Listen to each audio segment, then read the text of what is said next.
What's the password? Don't talk about it. Be about it. Welcome in to the Point Home Services VIP room, where we invite you, the listeners, in to hang alongside some of the biggest, baddest, and most successful VIPs of the home services industries. You never know which surprise guest will show up next. So let's get this party started.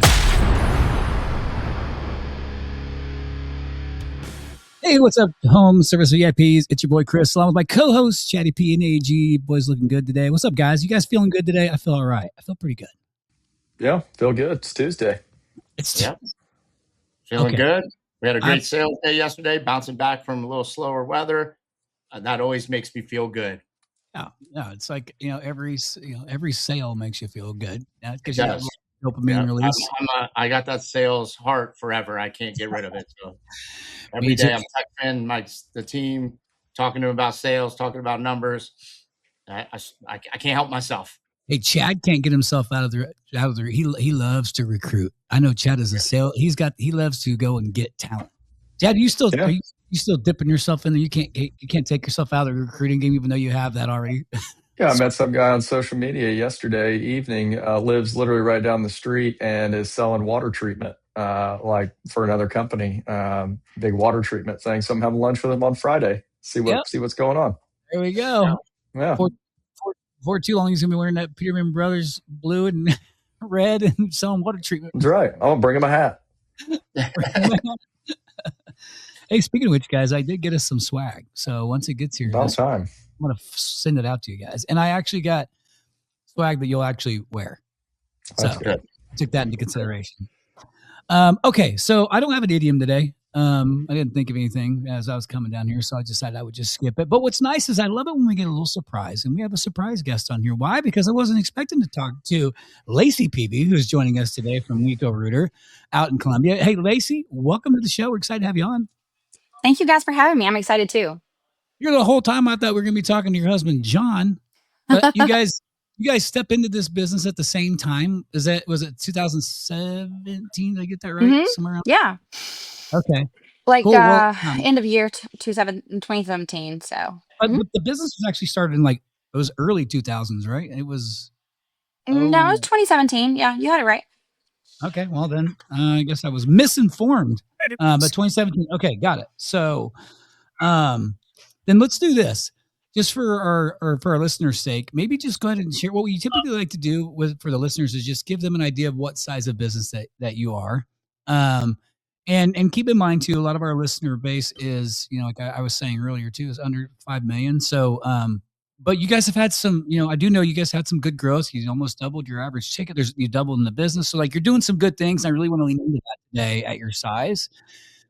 So that way we can figure out what are you guys figuring out? You must be starting to put some pieces together. And so maybe if you would just share a little bit of the come up into the business and from in 17, share the size of the business first, and then just talk about your guys' you got started and how it's progressed up to today. Absolutely. And again, thank you guys for having me. So in 2017, we got a really good lead from a family member about some local franchise type owners for one of the national brands that they were retiring, threw our name in the hat, and ended up scoring that. That's why it was kind of end of the year. We were the national brand for about 6 years, and really, really escalated really quickly. You fly their flag, but you're still responsible for a good bit of things internally as well. When we decided to go private at a good breaking point that it made sense and it was feasible, we were getting ready to touch right around 7 million. We were a little bit larger of an operation than we are now, so we rebranded. Went private. Now we can actually say we're a mom and pop, or however you want to phrase that. And we are, so that was at the kind of the end of 2023. So to just kind of timeline for you guys. And then rebranded, that was it was a lot of work. I still feel like we're going through some of the work, but anyhow, it's all paying off. It's all worth it. We love it. We're starting to really pick up some speed and, or I guess steam, however you want to phrase it, with people looking for our actual brand and not just plumber near me. Or just like the luck of going down the Google list or the phone book or wherever they find us. And so we are getting really close to touching that six-ish mark at the moment, which I feel like is really good progress, seeing as how we kind of rebranding oftentimes very, very much so diminishes what you're actually going through in the actual activity, because you kind of have to like undo everything you've already done and then like redo it again. So oftentimes I feel like it was almost more work than if we had just like started a whole entire new, thing, because with that company you do have, your own corporation. So, that's the parent company, and your DBA, the other one, the flag runner. So it was kind of the same thing, but we had a lot of undoing to redo, and then to try to catch up speed. So, you're at night, you're doing all the like admin tasks, like a frantic, crazy person at your kitchen table until you can actually add more admin staff back in. And then, also doing all of your own marketing. And we got connected with a really great marketing company as well. That's just local here. They help a lot with brand recognition, and we tried to make it. Well, we decided to kind of like make fun of ourselves, I guess. And so with our branding and our mascot and everything else, it's like they look like little duty people that are, it's kind of like Mr. Potato Head, but with a poop emoji. So we're like, if we're breaking away and doing something kind of crazy, which everybody's like, you're crazy, how you'll never be able to rebrand and do your own thing and stay in business because it's so much. And everybody is really right. It is a lot, but you absolutely can do it. You just have to have the tenacity, the work ethic, the motivation, and just Patience. just get up and do it every day. Yeah, patience. So you actually, but first off, yeah, going through Rebrand, I've been through them a couple different times. And then as a marketing agency, previous owner, I know you don't know that about me. I owned a big marketing agency called Rhino Strategic Solutions. But I went through so many rebrands with contractors, and especially during COVID. Especially during COVID. And I'm talking like you guys did you guys do a full rebrand? Like it's the full new, because if you were on a national brand, then you had to switch to a completely different name. So that was a straight rebrand, like full name, Yeah. rename. Yeah, Okay, yeah, because that's like our parent company was just like our name Inc. And so I was like, well, no one's going to call that for plumbing. They're not going to like, oh yeah, that sounds like a good plumbing company. They really know what they're doing. And I mean, there's not a lot in a name anyhow. It's what you do and what you stand for, and your ethics as a business owner. But from a consumer standpoint, people aren't going to call that for plumbing services or excavation or septic or whatever service they're looking for, leak detection or whatnot. So it's like we really have to have something that stands out as far as says what we're doing in the name. And here in our area, everything it's really big, like local. People want to shop local, they want to spend local, they really want to support the local companies, which is really great. And we had kind of already started to like, we had a couple of side things that were unrelated, that had the naming of our local area, which is where we got the WeCo. It's the West Columbia and then Rooter. So I was like, we just really need it to really stand out for where we are and what we do. I feel like that's the most important part. yeah, it probably was good for even your internal like team morale to be a part of the rebrand too. It's kind of like a rebirth of There your. were a couple. We have a couple guys that stuck with us, and a few admin pieces that came over with us. We knew we were gonna have to scale back, back up to go forward. So we didn't, we really only kept on a couple people, because there were other office or staff members that were offered positions with the company as it moved, because it's not going to go out of the area, it's just going to move and have a different person. So we kept on a couple people, and they've been very, very it's kind of like a different sense of pride that they've stuck in through the whole entire thing, and that they were a part of the rebrand, and the success of it. So it's always exciting to see them really take pride in that. Good guys. I thought somebody was going to say something.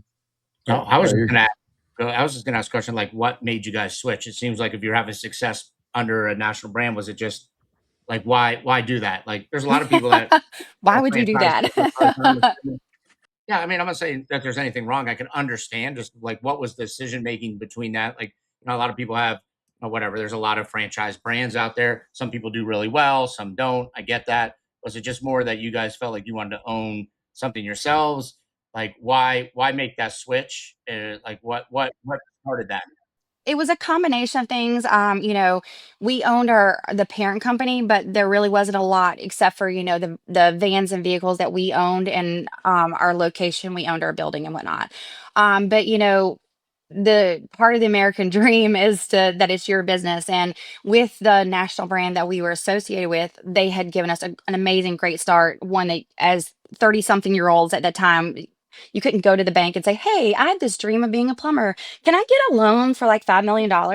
They'd be like, no, whole pass on that. So, it was really, really great. It was a great relationship, but we had just gotten to the point where we had grown to the point where we felt like, okay, good, this is a good time. And we were responsible for pretty much everything minus the equipment that they provided and a few of the other things like, marketing and, just other items. But with what we were responsible at that point of the business, we were like, well, we can't pass it down to our kids if we want to. Um, we're paying someone else fees that could be going into something else. You're going to pay it or spend it. I get that. You're not keeping it, but at least you get to choose where it goes, right? Yeah, that's fair. Awesome. Kind of understanding. Yeah. Yeah. How did you navigate? So did you like sell the franchise and then like No, it was how did that work? it was so you have a contract and the one we were part of, they provide like certain parts of the equipment, like you know we had some excavators, stuff like that. Most of the vans we had already purchased and owned by that point. A lot of times they'll get you up and going like with one or two to start with, because they understand obviously you have to get on the road to make money. And a lot of times people don't have all that collateral or capital to be able to, do that. A lot of times, it's like a younger um, owner that takes on. So it was time for contract renewal. We wanted to do it the right way. We didn't want to get any sort of like legal issues with it. So just at contract renewal, we just, inform them, hey, we're going to go a different route. We appreciate everything you've done for us in the past. We respect, the brand and the business model. But, at this point in time, we want the option to be our own people. Yeah. Awesome. Interesting, because I think maybe there's some other people that may potentially be in the same seat as you thinking about this, or recognizing that it sounds like it was actually very beneficial to you too, because you learned a lot. There's a lot of support. So I don't know if there's a wrong way or right way to go here with these things. Yeah, I definitely probably wouldn't ever suggest anybody break contract in the middle of a term because they have all of these brands have more money and more lawyers than you, I can promise. No amount of thinking that you're gonna be able to get around that is gonna work. But we recognize that without it being pointed out to us, obviously. But we had created a certain level of business standard that was as good, or in our opinion excelled as far as the customer satisfaction goes. And, like I said, we had gotten up on our own feet with the equipment part of it, been able to be in business long enough to build business credit. So we felt like we were going to be okay to be able to stand on our own 2 feet. Breaking away from them is always scary. And, if somebody's in that position of they're thinking about they want to do something, I would just weigh the pros and cons. Like, for us, the biggest thing was, paying that fee to somewhere. And that came off the top. Not that that was an issue. It's just you want to, if you want to grow, you have to kind of, they're like a business partner with you, and they're like the silent partner, but the one that controls the money. So if you're wanting to grow or get additional equipment, you had to prove that you needed it.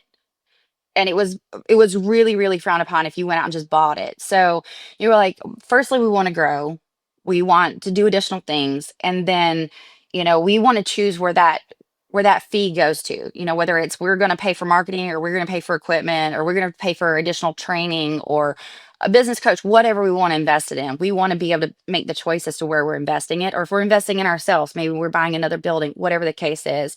So we really wanted that freedom to be able to, make the choices and make the decisions. And then, like I said, if our children choose one day, that's totally up to them, that they want to, follow in our footsteps. It's not, you don't get the choice with the type of relationship that we were in. You can guide it and hope for it and try to, politician your way into it, but it's not ever a guarantee. It's not as simple as just, yeah, sure, you can buy my company, or sure, I'll hand it over to you. Yeah. Yeah. I think that I've experienced this before with some, you guys know, I mean, Chad and Aaron, I think you guys remember, Authority Brands was a client of ours for a while. So I was working with the three, and there would be owners that own the franchises, but also building on the side, their independent businesses, but like running them like together. And they're kind of building both of them. So I'm sure that's probably frowned upon, but it was a completely different business. Yeah, that was Just a that was smidge. that was Yeah. outlined pretty well. I think on page like 8 is like in in I don't violation know. of contract or something, and they could come in, and it would be that you had an understanding that if you broke contract, they might just show up at your door one day with no warning, no conversation, and just, hey, we're here to pick up the server. You're like, Yeah. what? So I think I guess at least what I'm gathering out of this is, like we said at the beginning, it was a rebrand. Like you basically just restarted from scratch. Like Basically. you rebranded, all right. You started a damn new company. So I guess kudos to you. Like I've done a rebrand before. Like we're kind of still running. Aaron's done one. Chris has done a bunch of them for people. But I guess my question would be, so you start fresh, you know that, hey, we're going back, but it's kind of like a second try. Like, okay, great, we learned a lot, all of these things. Like, what would you say are some of the top things that you took from, learnings that you had in this company that you were like, oh yeah, 100%, we're gonna do it that way, even though maybe we didn't think that was the way to do it from the outset? Honestly, some of the biggest things that we started with was, we're really big on like building relationships. Even if it doesn't go, even if there's not like a direct indication that it's going to go somewhere that is focused on, monetary gain immediately, it does always circle back around. And, providing knowledge to either, our client, or potential client, the public just in general. Gaining their trust is like huge for us. Doing things the right way, whether that be licensing or making the right choices, or, you know, there's a lot of different ways that applies in plumbing, that I'm sure is your guys' business as well. But, there are companies out there, especially you brought up COVID. COVID introduced, oh gosh, so many folks and whatnot. We call them the Facebook plumbers, and there's no, looking down on that as a derogatory way, but is there's a lot to be said that you are backed by actual insurance that covers your work, actual licensing, and the agencies that fall behind that. There is a reason for it all. What's up, home service VIPs? Listen up. One of the biggest thing holding back your business isn't marketing or hiring, but your bennies, the benefits. For home service companies, a better 401k could be the difference between great techs and losing them to the shop right down the street. Basic Capital is the only 401k built to actually put your team on a real path to retirement. Companies that switch over see higher participation, happier teams, and a dramatically lower turnover because your crew finally gets a plan that's a true benefit, not just a box to check. Don't wait until your best people walk. Make the move and click the link below to get 12 months with 0 employer fees when you join Basic Capital. One of the biggest mistakes operators make is assuming they know what's happening in the sales process. The reality is most managers don't have the time to listen to every call, sit in every ride along, and review every sales conversation. Sales Ask solves that problem. Chad and I use Sales Ask for Rebrand Roofing. Their AI helps you review real conversations, identify coaching opportunities, spot the missteps, and understand exactly where your team is winning and losing deals. If you're investing heavily in lead generation but don't have visibility into your sales process, you're flying blind. Book a free sales visibility session with Sales Ask and mention To The Point VIP room to access an exclusive listener offer. So you said that you're running to, I guess, pushing maybe $6 million this year. Did I hear you say that right? Yeah, we should come close to touching it. Yes. Okay. So, and you guys are starting to like gain some momentum here. It seems like, which is great, for you guys. What are you recognizing that's leading to that? I mean, is it a number of things? I would say it's a number of things. First and foremost, our customer service. We do that. We train the guys with that. I mean, we have trainings probably 2 to 3 times a week, just depending upon the subject matter. And it has nothing to do with technique, new product, equipment, what have you. It's just solely on customer service to make sure that they get served in the highest way possible. And I would say, outside of customer service is just adding in, you can hire, but if they're not quality technicians, what's the point? There's a lot of plumber technicians, and I'm sure in every industry that they can either do the job really well but barely say hello, or there's technicians that are, super suave, Casanovas, and everybody loves them, but as owners, you're like, do we have to like, it's a super complicated install, do we have to send that person like it? And it never fails that that's the only person you have available that day, and you're like, is there any way we can rearrange this? Like maybe the parts didn't come in, or maybe the locates haven't finished, or something, something legitimate that we can just like, no, we're not doing that today, because you're like, oh gosh, they're great at talking. They have a wonderful mouthpiece. They're really, really knowledgeable. They're great at, the conversation, the relationship with the customer, but they're just not as strong a plumber. So we kind of got away from that. And it was one of those things where you have to go backwards to go forwards. And we really started recruiting strong plumbers, like really strong. And like, I don't care if you have 30 years of experience. I don't care if you have 2 years experience. You're gonna come in our shop. You're going to show me your plumbing. I love that you can tell me what you can and can't do. I'll decide what you can and can't do. Cause I mean, everybody always thinks they're great at everything. I mean, it just is a fact. You see, you strike me as the A type. Yeah. Yeah. I have control issues. It's okay. Hey, by the way, it's awesome. I have a question on that there. We talked about recruiting really high talented plumbers. So, here you are as a restart, basically. I don't know what your Delta fall off was. It doesn't sound like it was that big. It sounded like you went from 7 down to 6 in 1 year. Well, so like that started in 2023. So Is it 23? I think she said 23. Yeah, so 23, there was You were only like like 2 7 months. It million. was like October. So, really the numbers, I want to say it was kind of crazy, because I want to say our marketing company set us down like May, June, July-ish, somewhere like mid year the next year, and they're like, so we're gonna have to redo where we thought we are gonna be, because you already are past that in the first year. So we'd already like gone past, I think it was like 2-ish by like middle of Yeah, the I'm trying next to year. understand, because I'm thinking like you fell off. You basically got rid of, as Chad's point is like, you basically got rid of a whole business, had to start a new business. So it's not like you could bring those customers. You couldn't bring those customers over. I'm assuming you couldn't bring Well, that data no, you over. couldn't recruit them, but we knew who they were. People kind of knew who they were, but so you had that, right? It's a good, but still to think that in 3 years or 2 years you're able to basically start a whole new business, rebring the brand over, and you stayed somewhere in Mm, this $4, $5, $6 million yeah. range, right? So Hmm. I mean that's still pretty impressive. I think just starting over and starting from ground zero to rebrand it. Hmm. Obviously, it must speak a lot about local community, and you're just you guys as people that spread quickly. But also I think like as a smaller, and I don't know how big your per capita area is there, but you're saying, hey, we're only hiring the best, we're only doing the best. But how did you, like, from recruiting? That all sounds good. How did you decide to pay the best the best?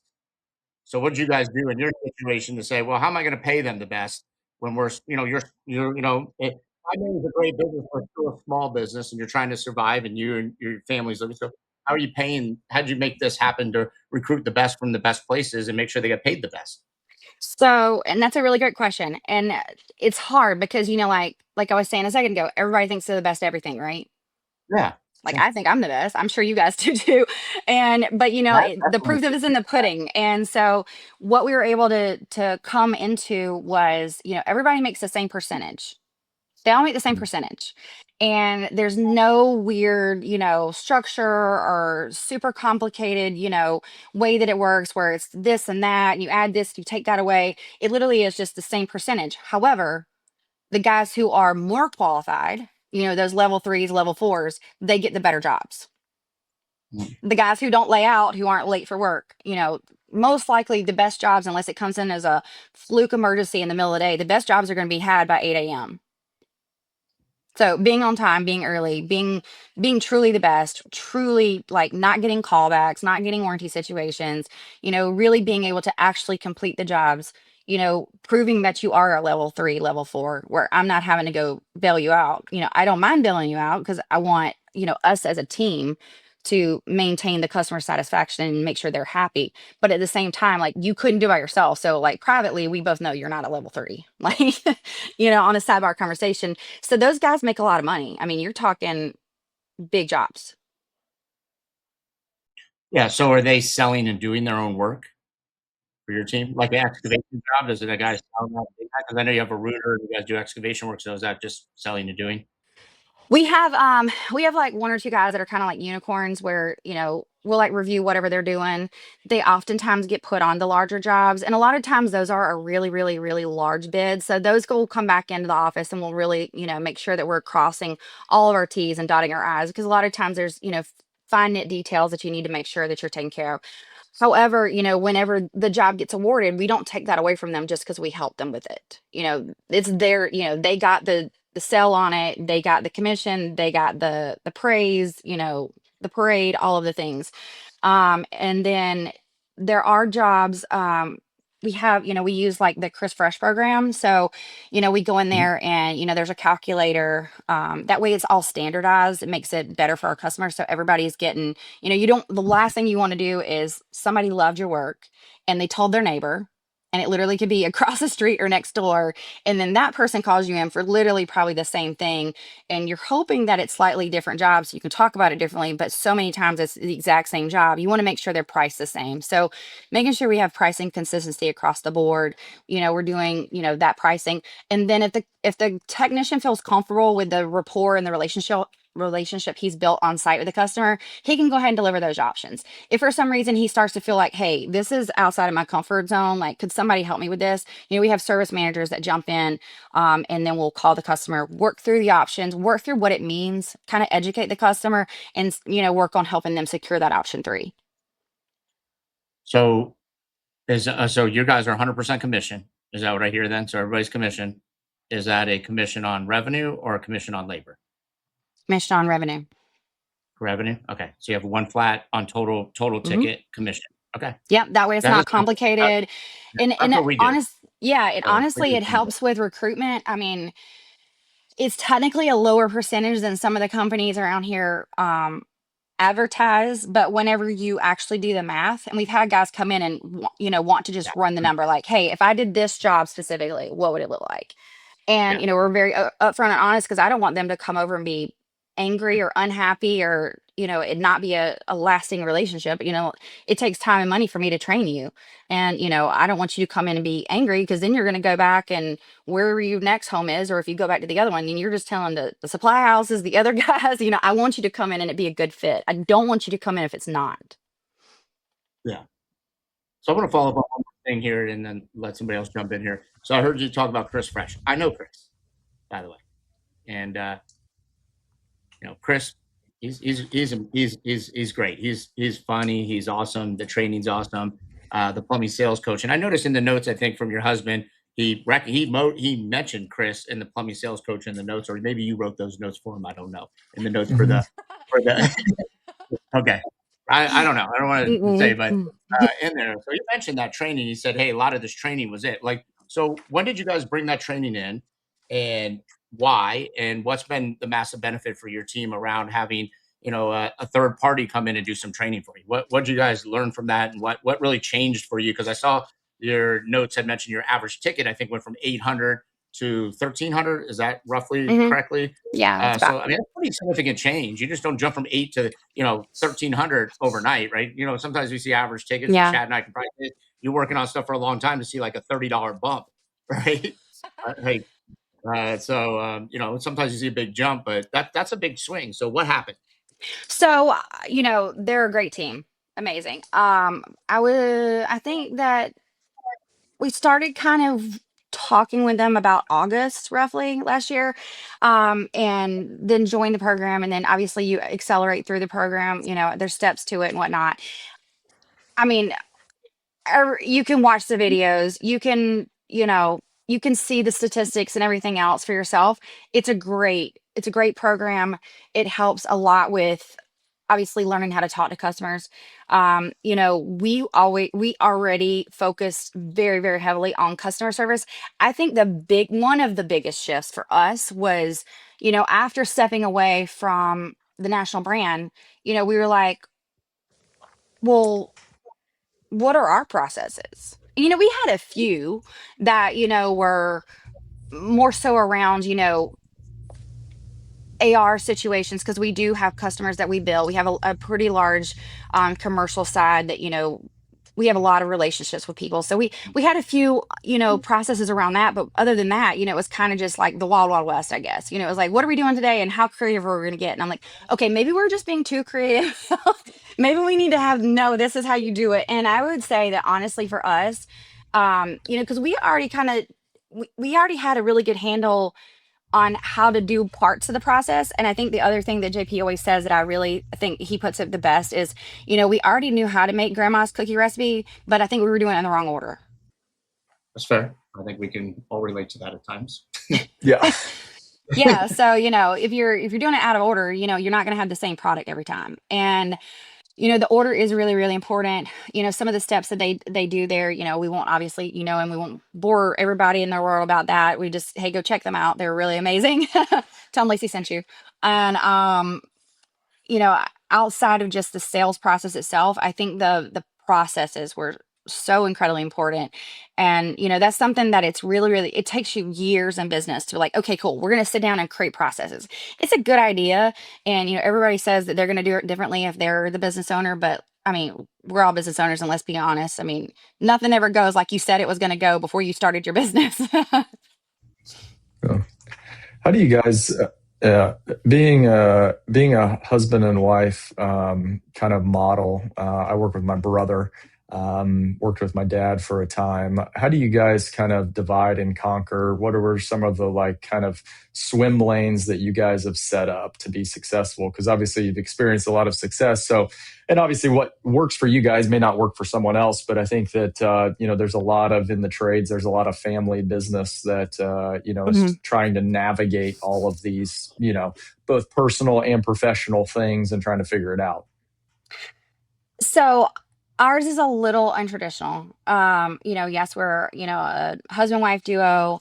We've got some other family in the mix as well. You will probably catch me out in the field more. I'm going to go check in on the customer. I'm going to go check in on the guy. I'm going to go take them water, Gatorade. If there's somebody who's, either experiencing a complicated situation with a customer, well, maybe they're just not understanding. A large customer bid where we need to go on site and have a meeting, you'll probably find me there 9 times out of 10. There's a couple of things that JP will go on site and do that just fall more into his expertise. But, I hold a lot of licensing myself. I'm, master plumber, mechanical contractor, as well as licensed in septic pumping and install. So, I don't get in a lot of situations that I'm like over my head out in the field, out there helping the guys just, sometimes when you're looking at it from like a 10,000, foot view versus, I'm, sitting here and I've been messing with this repipe for, 6 hours straight and I'm just going cross-eyed. Sometimes you can come in and like look at it from a different perspective, give them a different, okay, let's, it's clearly not working like that. We had a situation yesterday that one of the other guys secured something, then another job he had bidded, that he was specific for popped off. So then we had 2 things that, divide and conquer. So we sent one of the guys there and the way that it was scoped, it just wouldn't work. But we didn't know that till we opened the wall and I'm like, that's fine. Just upgrade it to like a small little mini repipe. I was like, you're just beating your head against the wall. You're not going to be able to protest that. You're not going to be able to solder that. It's not conducive. So let's just scrap that idea and we need a new water line. Just back your ears and just do it. Where do you guys see? So, in kind of preparing for this, obviously you have water treatment in your name, and I don't think that's always for the traditional plumber something that's always a big focus. It's kind of like, well, yeah, we offer it. We're a plumber. How have you guys been able to leverage that? Obviously, it's front and center. So, like, how do you guys think about water treatment as it pertains to kind of the plumbing scope of work as a whole? So as plumbers, I mean, we go all the way back to, you're protecting people's health. We kind of go back all the way really to the very, very fundamentals of it. Protecting health, we do not discuss it as like oh my gosh, you have to get this or you're going to get cancer. It's no. You're I don't know, you might. I'm not a doctor. It's not healthy for you. It's in bad condition. We have a couple of areas that we service here, zip codes and whatnot that have, it's not terrible, but it's very, very high levels of like chlorine. We have a lot of rural areas where there's wells involved, a lot of older homes with copper. And really, the way that we go about it is just the education portion. I'm going to educate you what you need to have, what you should have. We have, a lot of folks here that love their tankless, water heaters. And I'm not telling you have to have the whole full blown thing, but I am telling you to maintain your warranty. You've got to have something on it. It's just providing education, but in a clear, concise, true fashion, and not like, oh, you're gonna die because you're gonna get cancer if you don't have this. I don't know. I'm not a doctor. I mean, I don't know what you had going on before. I don't know your genes and your history. I think that's just very unfair to sell something on scare tactics sort of situations. And I think that's one of those areas in plumbing that gets so highly misused. Really, in my opinion, I think that really, really gets misused. And, we have a lot of areas where we have like really, really old piping. Like I said, whether it's copper, galvan, it's just disgusting. We had one yesterday that the water literally looked like you'd picked up mud puddle water. Listen up, VIPs. I know you think I'm incredibly good looking, and I am. I know you think Chad's pretty good looking. Aaron, he's okay. He's the older one of the group, but he's not too bad looking for a 50-some-year-old guy. You know what's not good looking sometimes to you, the contractors and the listeners? Email marketing. And why? Why is that? It's sexier than you think. If you actually knew how to do it properly, you'd think it was incredibly sexy. With Send It Email Marketing, one of the newest sponsors, they got it all figured out for the trades. That's why I invested in it. That's why my boy Tommy with A1 Garage Door uses them. Chad with Peterman Brothers uses them. Aaron with Eco, Gettle. Like, all my boys are using these companies, not because they suck, it's because they actually know what they're doing. Use Send It Email Marketing to help you today. It's a low investment, high return, or you get your money back. Stop messing around and get it done right now. VIPs, are you ready to take your business to the next level? Growth doesn't happen by accident. It happens with the right strategy, mindset, and execution.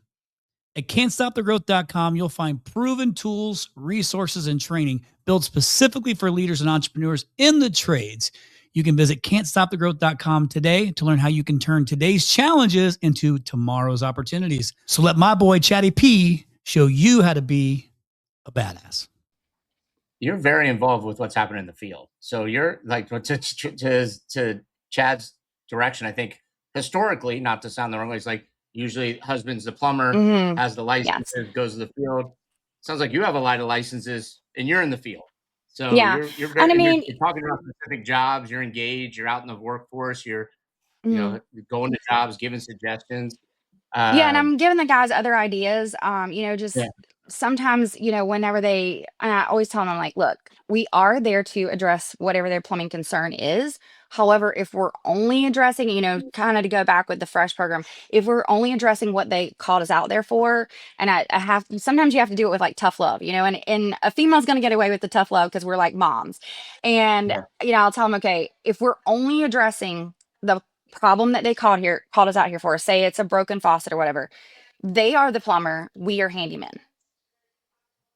I'm not a handyman, so I was like, we better put our plumber hats on and figure out what's causing the faucet to break, because I was like, all the brands, Delta, Moen, whatever, have multi-year, sometimes very, very long, oftentimes, limited lifetime, whatever warranties. I'm like, those companies wouldn't put that on there if they didn't feel confident in what they're putting on the label. It's printed, it's nationally known. There has to be something else. If we're not diagnosing what caused it to break, we're not doing them any service. That's a broke fix. Okay, you fixed the one item that broke this time. What about next time? Yeah. So I guess to kind of move from all of this, like, what's next for you guys? Like, you thinking about your company, 6 million, what's your market? You're one trade, which I like, right? Plumbing, plumbing and drains, I guess, right? Kind of one trade in the area. I guess you can throw water treatment in there, but still really one trade. Your name basically is going to keep you kind of in that realm, unless you're going to do another rebrand. Never. Nope. So what's next for you guys? What is next when you think about the excitement of where you are? Like, do you see this business becoming as you're up against the next challenge of your planning's coming up, right? We're all getting ready to come into budget season vision. You see this as a $10 million business, and like, as you do that, what do you think are your next challenges between the 5 to that 10 million that you guys got to sort out if that's your objective? Right. So just continuing to grow, continuing to scale, but scaling properly. Sometimes you can just explode, but then it costs you money to make money. And then, sometimes you end up going backwards in a really harsh way, in a way that is very detrimental to your business. So, if you're scaling at that point, yes, we want to continue to grow, potentially tossing around a couple different things, whether it's we want to, expand into other areas, as in geographic, just continuing to grow and be better, constantly being better. We have a lot of kind of brands in our area. So being the quality mom and pop, not just a mom and pop because it's like a little town or like a little business, but being a really good quality one. There are certain areas where you're like, oh yeah, you got to go there, and it's not a national brand or a store name or anything of that nature. So just continuing to grow wisely, I would say, and sustainably, and just continue to serve our customers and our clients in the best way that we can to give them a good quality service and product. And that gets you to 10. Simple as that. 10 hopefully and beyond at some point. You gotta take these in steps. I don't think you can just like, oh yeah, we're just gonna go to 20. I don't think that's a decision you just make. Yeah. And I mean, you were asking about like our dynamic. JP's really, really, really great at inspiring people.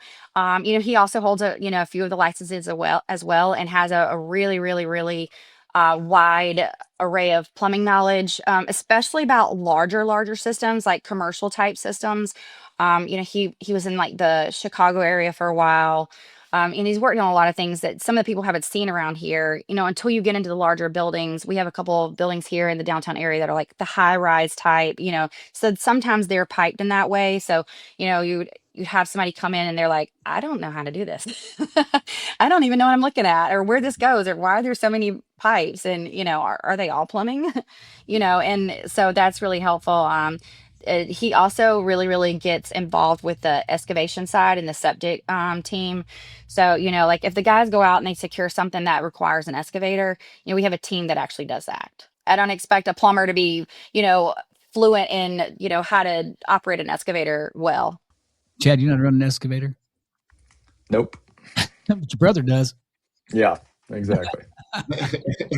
Well, I imagine that you also, I think, if I remember correct, like Columbia, South Carolina is like 150,000 or somewhere around that number. I think is if I was being generous as the population, is it somewhere in that space? If I could be off actually, but I think it's around there somewhere.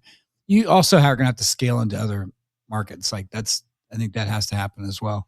Yeah. And I mean, we have a really large area. So it's not just the Columbia zip codes. I mean, it's Columbia's like kind of like the pin on the map. But if you go, approximately say like 45 minutes in a circle.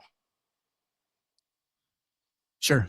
Yeah. So you're kind of encompassing like a lot of smaller towns. There's a lot of rural areas. Yeah, lots of rural area here. Lots of windshield time sometimes, but it's worth it. And we do, our our intake team is really, really great about understanding where something is and what the customer's asking, so that we're not sending the wrong technician. We really, really focus on getting the right guy out there. And the guys also know, like, look, we're going to do everything we can to keep you in pockets, because we're just eating through how much time in a day we have to get to as many customers as possible, both for their check, but also, the bottom line. If we're sending them from, one area to somewhere really far, they understand they just were the best tech for the call. Yeah, it makes sense. Well, I think that I guess real quick before I ask that question is, as far as your pricing goes, you mentioned there being a lot of big brands, that you're competing against. Is your pricing comparable to theirs, higher, lower? Where you kind of fall in that range? I think it is probably more logical. You can say Um, lower.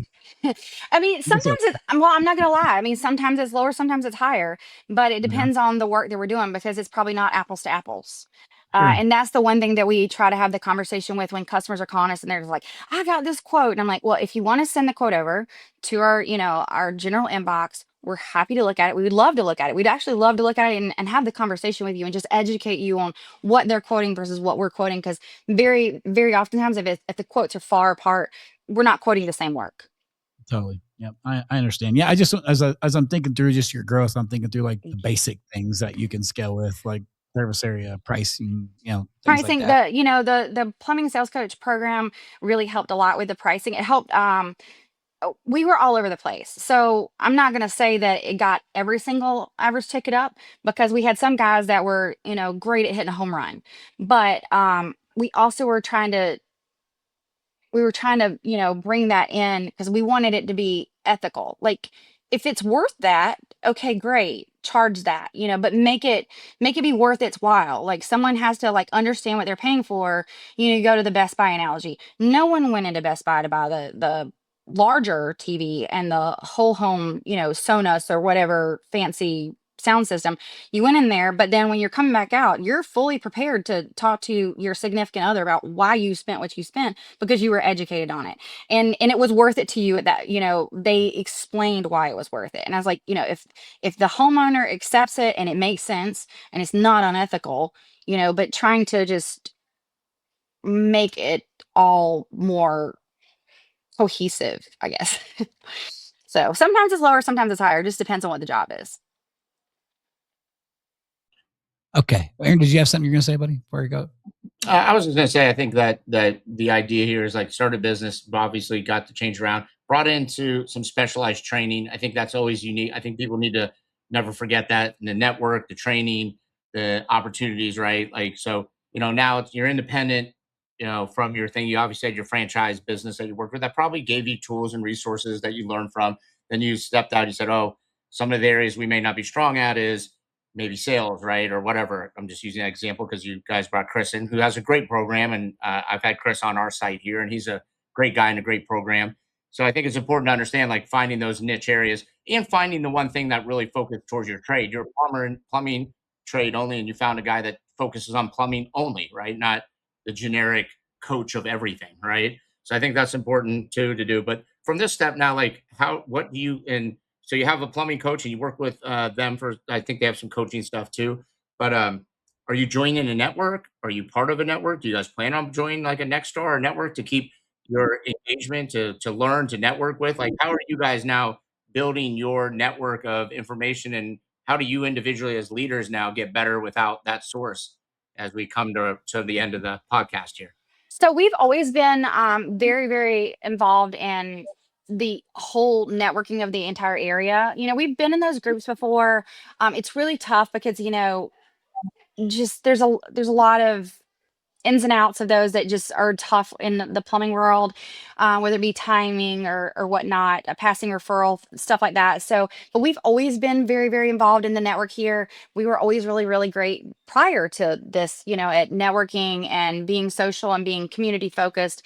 We've continued to do that all along. that's not something that changed or will change. We're very, very involved in, different organizations in the community. There's, one of the organizations that we're looking at currently is one of the ones for, women in construction, because, we are, women-owned business, even though we're family operated.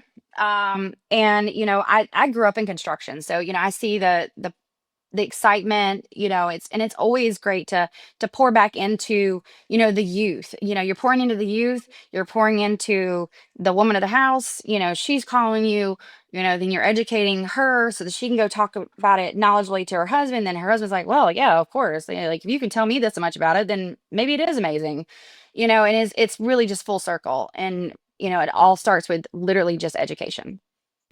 Okay, I think this is actually going to be a great closing question for you, Lacey. And you saved the hardest one for last. I don't know that it's going to be the hardest for you. I feel like you're going to hit it head on. And that's actually why I didn't know if I was going to ask it or not, but just because of your personality, I think that I think you're going to give a really, really great, candid, not sugar-coated response. So I'm excited for it. But I'll have just one last question for you, okay? And I want you to let it rip. What? Oof, man. You guys think I should ask the hill question, or should I ask the broken question? I think she might go on let's go on the broken question. Maybe. Okay. I think she's going to give a candid answer. Okay. There, okay. Ready. Okay. All right, Lacey, you ready? Our closing question is, what is broken? What is broken in the home services industry? Okay, so think about all your peers, the industry as a whole. What's broken in the home services industry, but nobody wants to admit it? Oh, so much. Oh my gosh. Wow. How much time do we have left? Like oh the my train gosh. wrecks. So, Get me out of here. I would like to start with, firstly, customer service. Everybody wants the phone to ring, but after it rings, what are you doing with it? Are you calling them back to keep them updated? Are you making sure they understand that you understand what they even need? Are you making sure that they understand what the technician is, giving them as the diagnosis and how that pertains to the quote or quotes, the licensing, oh my gosh, and insurance, those go hand in hand in my mind. Like I said, COVID really broke that whole thing for everybody. All of us, hardworking business owners that have worked so long and hard to get everything. And it's like, I can do this. I can be in business. And I'm like, oh my God, please don't. Customer service, licensing, furthering education. Yes, there is a tried and true way of doing it, but you have all these companies out there that do these services that I won't name because I don't want anybody to feel like they're being called out, but they're these very, very, very expensive services that are, like more of that. They're marketed as minimally invasive. And I'm like, okay, that's great. They're very expensive. They're out of the ballpark for most people. By the time they pay for that, they could probably do the invasive way. And if you were very creative, you could probably somehow get this covered by their homeowner's insurance, or at least part of it. And it's just, constantly staying on top of new technology because it's released every day. I mean, let's be honest. And there's so many other ways to do things that are so much more, sometimes effective or cost effective for our clients. And then, you're educating them on, no, there's a better way to do this, or no, I would not do that. I had a customer call me and she was like, I just want you to tell me what this means. And I was like, okay, no problem. Let's go through it. She sent me the estimate, told her what was going on. I was like, she said, would you do this? And I was like, do you want my honest opinion? And she was like, yes. I was like, no. I was like, by the time you pay that, you could have, jackhammered your concrete, replaced what they were trying to replace, put down the new concrete, and probably somehow in the middle of everything worked with your homeowner's policy and your, adjuster and gotten half of it covered under possibly your insurance, or just done a refresh in your house. I was like, you probably were thinking about doing it anyway. And, now you don't have a reason to not, it's like, well, you just took that reason out of it, but now you paid 3 times or more for what the, scope of work was. So, I think there's so many things. Gosh, that was a loaded question. That's the point.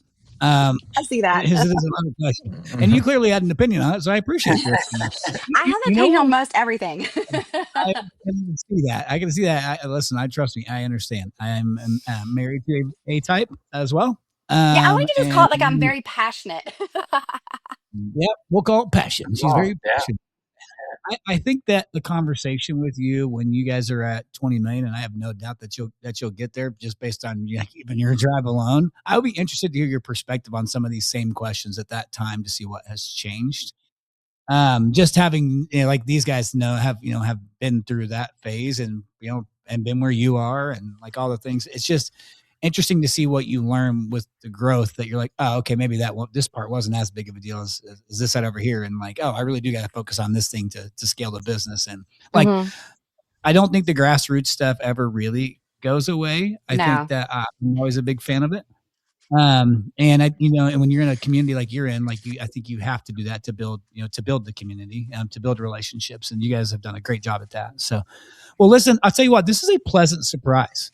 Not because you're not like I just wasn't expecting you in the first place, right? So this was a really great episode, and I'm glad you're on here, Lacey. So I appreciate you giving us time and sharing a little bit about your business.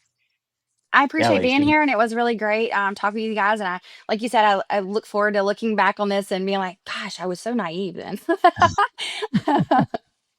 Well, you seem to be doing a lot of the right things, Lacey, and it was a pleasure to have you on here today. I love your enthusiasm for what you do. And I think maybe as I reflect back around the time my business was this size to 10 million, it's a really fun, enjoyable, treasurable time in your business to build those relationships and build rapport and have a lot of fun. It's still a tight knit group of people. Really exciting times for you right now. So very happy for you guys. So congratulations on your success. Thank you. All right. Well, I think that's a wrap for this scene. We're at the top of the hour. Quickly went 53. I think we're almost 54 or 5 minutes into this thing, which I didn't know it would go that long. So we went over a little bit, but that's okay because it was a good conversation. But Lacey, good luck to you and John. And maybe the next time we'll meet John and you both. We'll see. But keep on doing what you're doing. No doubt you guys will hit your $10 million number probably sooner than you even think. And by the way, for your first podcast, you did pretty damn good. Your first podcast. So nice job. Of course you crushed it, as I would expect from you by now. So to our listeners, sometimes you don't have to have all the answers, but you got to do something. So whatever you do, don't talk about it, be about it. So until next time, we'll see you. What's the password? Don't talk about it, be about it.